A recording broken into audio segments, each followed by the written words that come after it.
Bueno, volvemos con las otras dos efemérides.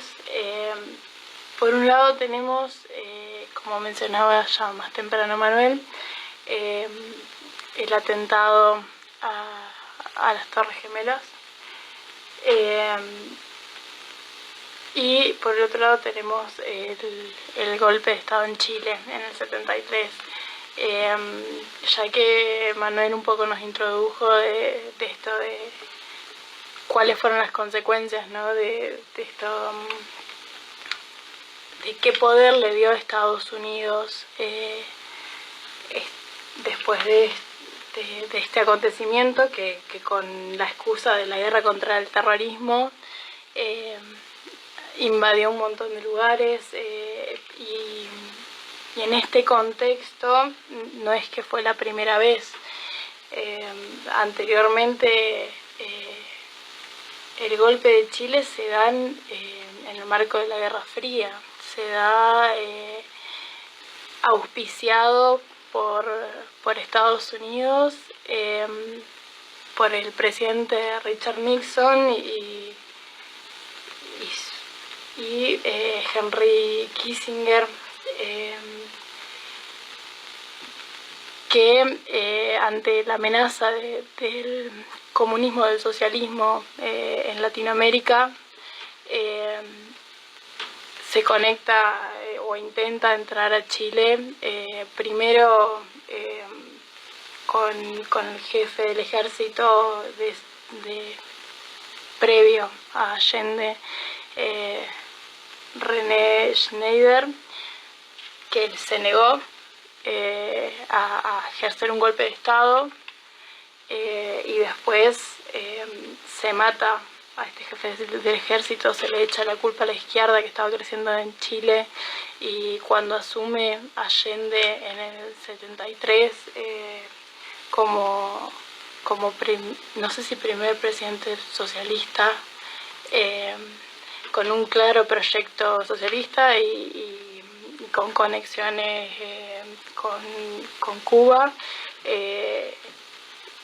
Estados Unidos decide intervenir en la escena política de Latinoamérica, de la que se favorecía, como siempre en Latinoamérica terminamos siendo latifundios, o sea, de nuestras materias primas, nunca nos permitieron generar como nuestra propia industria y por la fuerza se vivió esto, ¿no? Se tomaron estos recaudos en ese momento, que a la vez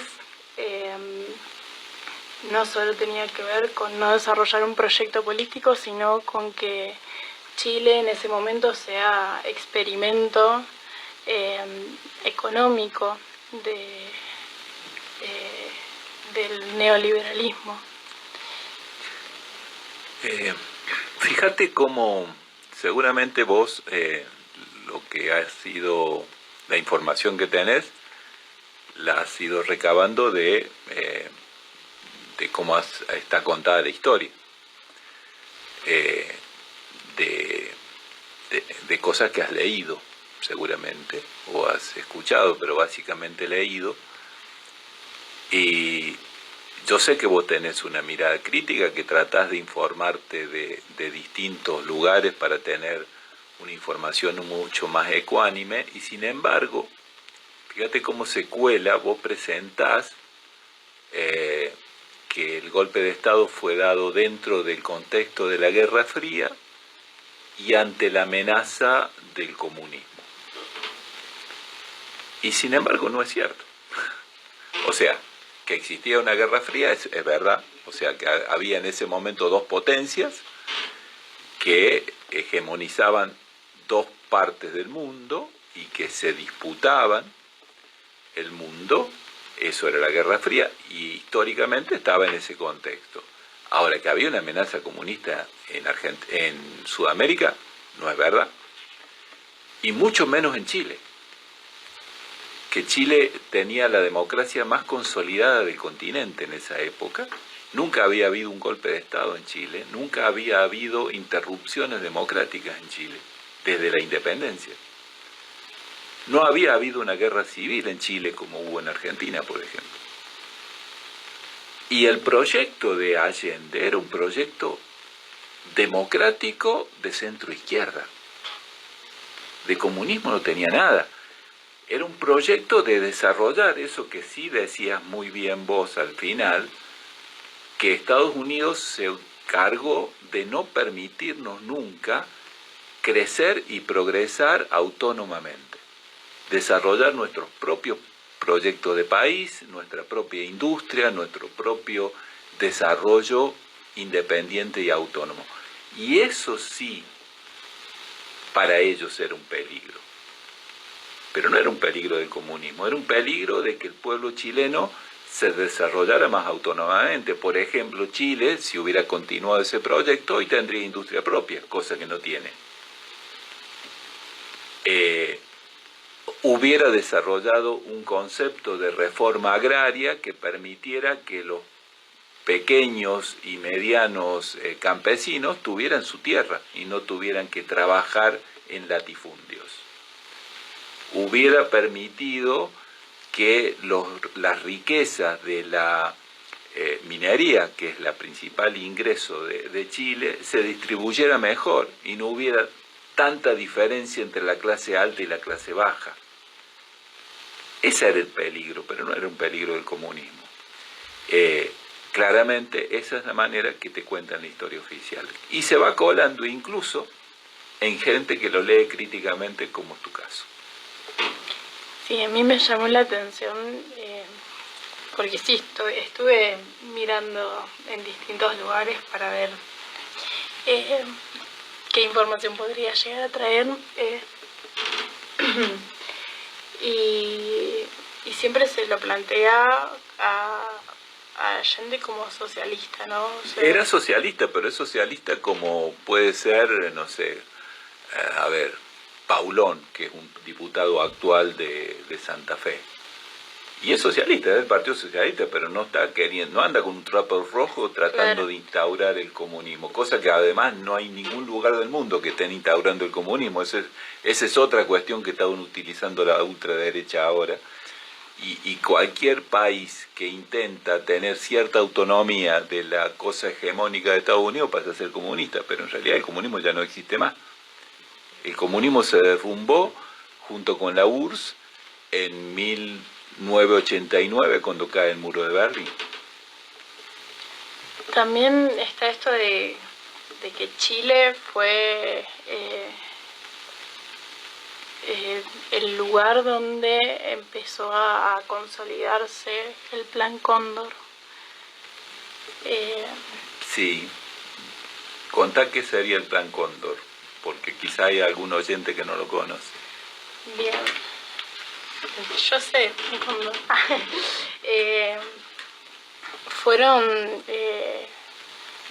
las dictaduras que se fueron imponiendo en Latinoamérica, digamos, la sistematización del genocidio que se dio en las dictaduras de Chile, Bolivia, Paraguay, Brasil, Argentina y Uruguay a la vez. Nosotros reivindicamos todo el tiempo la dictadura que vivimos en nuestro país desde el 76 al 82, 83. Pero en general, incluso otra vez volviendo a cómo lo estudiamos en la escuela, no se nos habla de todo el contexto de cómo estaba Latinoamérica en ese momento, porque no éramos solo nosotros. Chile fue el golpe en el 73, en Paraguay creo que había sido antes. Paraguay llevaba muchos años de dictadura. Sí, creo que fue la dictadura más larga de Stroessner. Sí. Entonces, el 25 de noviembre de 1975 se toma como la fecha en la que se consolida este plan, que se reunieron los dirigentes de estos países dictadores, y Argentina y Uruguay todavía no estaban en dictadura en el 75, lo que quiere decir que antes de estar en dictadura, acá en Argentina ya funcionaba, por ejemplo, la Alianza Anticomunista. La AAA, La AAA. que ya secuestraba gente y asesinaba a dirigentes políticos. Y que el que se plantea como autor intelectual de esto es Henry Kissinger, que es... ahora no me acuerdo, no encuentro dónde tengo... el secretario de Estado de Estados Unidos, que recibió por ese tiempo además el Nobel de la Paz.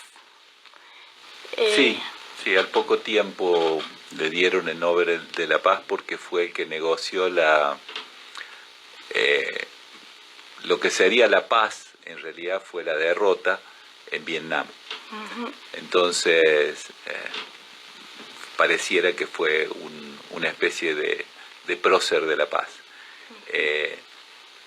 Claramente el Plan Cóndor fue un acuerdo entre las dictaduras para poder intercambiarse presos. O sea, si un argentino escapando de la dictadura argentina se iba a Uruguay, podía ser detenido o secuestrado en Uruguay y lo mandaban a Argentina. Y viceversa. Y eso pasaba a través de los archivos del terror. Exactamente. Eso después se conoció muy bien cuando 25 años después desclasificaron los documentos secretos de Estados Unidos y se pudo saber cómo en Washington llevaban todo el listado de los presos o de la gente que se detenía en distintos países que pertenecían a otros países. Por ejemplo, dentro del Plan Cóndor, todavía no, como vos bien decís, todavía Argentina tenía un gobierno democrático, todavía no se había dado el golpe, y sin embargo había 2 diputados uruguayos de izquierda que vivían en Uruguay, escapando de su dictadura, y fueron asesinados por la AAA por órdenes del Plan Cóndor. Y mucha gente, un general chileno, el general Prat, que es uno de los generales que se negó al golpe de Estado originalmente y que cuando llegó Pinochet se tuvo que exiliar, vivía en Buenos Aires, también exilado, y los servicios secretos chilenos con la cobertura del Plan Cóndor le volaron el auto a él y a su esposa. Bueno, después del intercambio de presos, yo que me fui exiliado de Argentina, en su momento cuando llené la planilla, te hacían que pusieras, vos no podías elegir a qué país ir, pero sí tenías que poner 5 países como opción y ellos elegían uno de esos 5. Yo no pude encontrar 5 países que hablaran español en todo el mundo que no tuviera dictadura. En ese momento solo había 3 en todo el mundo. Mirá que hay muchos países que hablan español en el mundo. Toda Latinoamérica, por ejemplo. Bueno, en ese momento en Sudamérica solo Venezuela no tenía dictadura. México y España, que acababa de morir Franco hacía un año y que no tenía una democracia, pero ya no era la misma dictadura. Así que pude poner 3 de esos 5 que me daban como opción y obviamente te mandaban al más lejos, así que fui a España. Pero así funcionaba los acuerdos de la dictadura y eso era el famoso Plan Cóndor. Bueno, volvemos con el programa y nos acaban de avisar que Milei definitivamente vetó la ley de financiamiento universitario y que además acá en nuestra zona, en el Instituto Universitario Patagónico de Artes, conocido como IUPA, están hoy echaron a 2 docentes por ser contrarios al pensamiento del gobierno y están tomando el instituto, la universidad.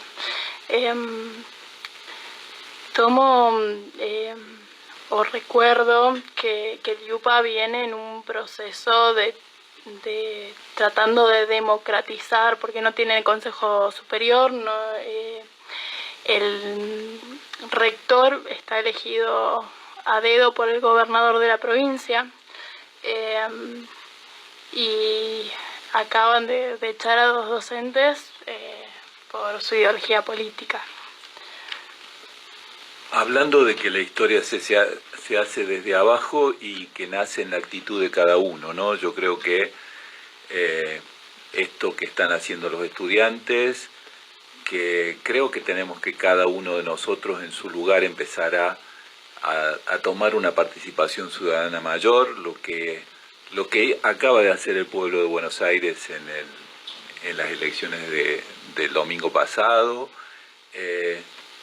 lo que vienen haciendo algunos diputados que, bueno, poco a poco empiezan a ser representantes del pueblo, algunos.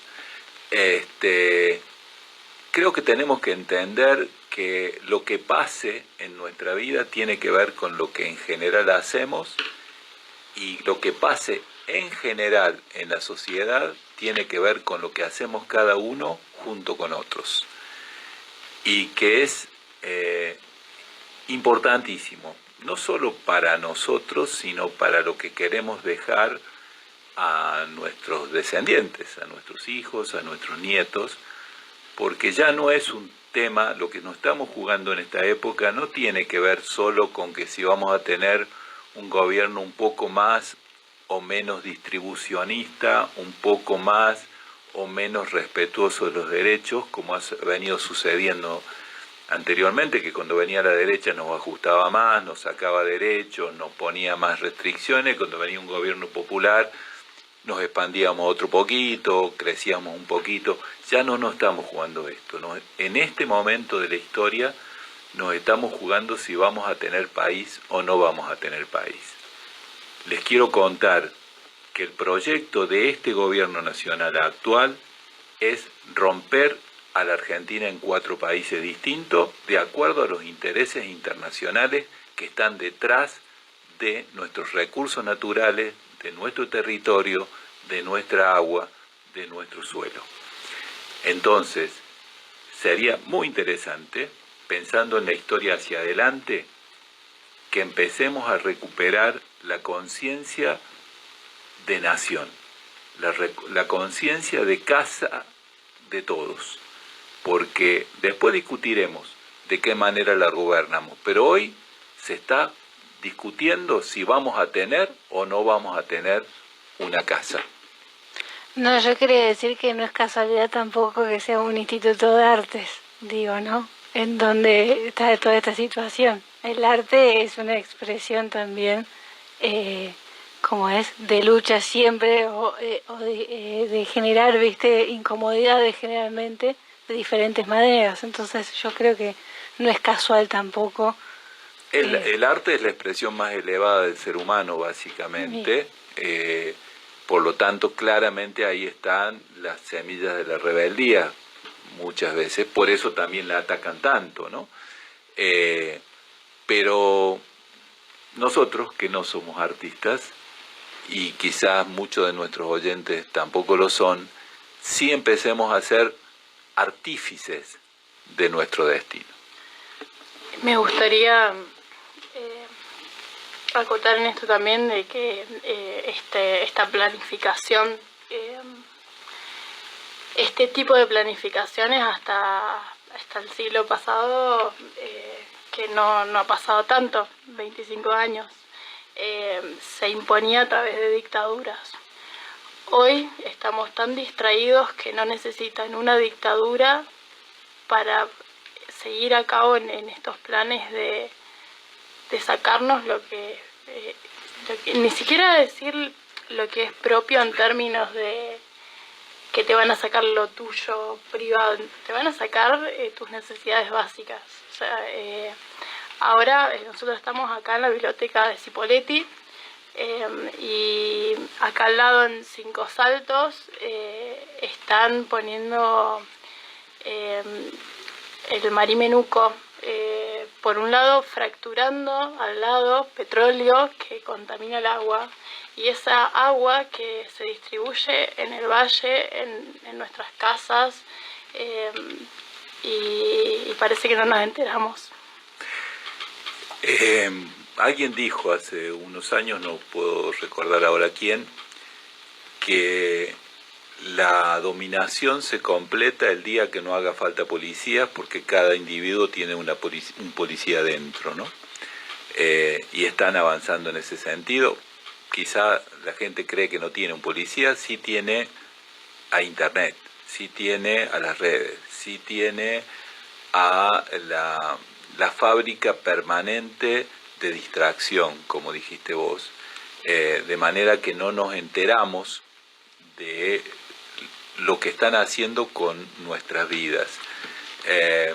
Concretamente con este tema del fracking, y ya se nos fue el programa, ya que lo mencionaste, el sábado a las 4 de la tarde, aquí en la biblioteca Rivadavia, me cuesta decir el nombre de esta biblioteca, porque fue uno de los primeros entreguistas de la patria.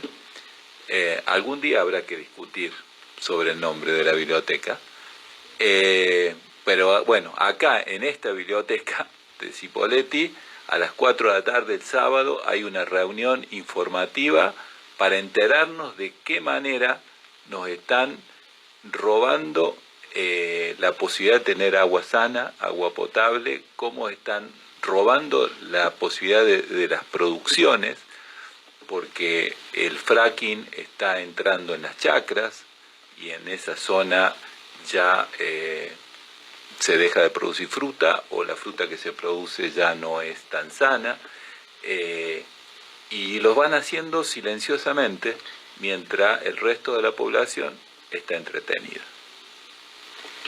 Bueno, que tengan buenas noches y nos despedimos hasta el próximo miércoles.